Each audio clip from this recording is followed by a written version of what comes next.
இப்பொழுது நாம் பார்த்து கொண்டிருப்பது பட்டீஸ்வர துர்க்கை அம்மன் கோவிலாகும்.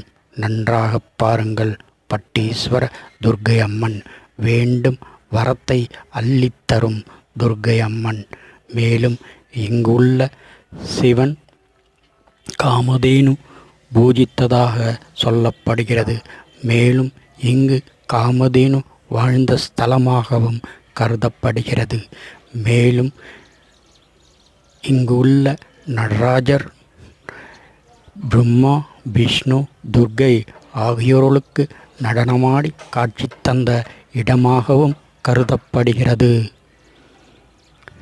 இங்கு வெள்ளிக்கிழமைகளில் இந்த துர்க்கைக்கு எலும்புச்சம்பழத்தில் நெய் தீபம் ஏற்றி வழிபட்டால் நினைத்த காரியம் நிறைவேறும், வேண்டும் வரத்தை தருளும்.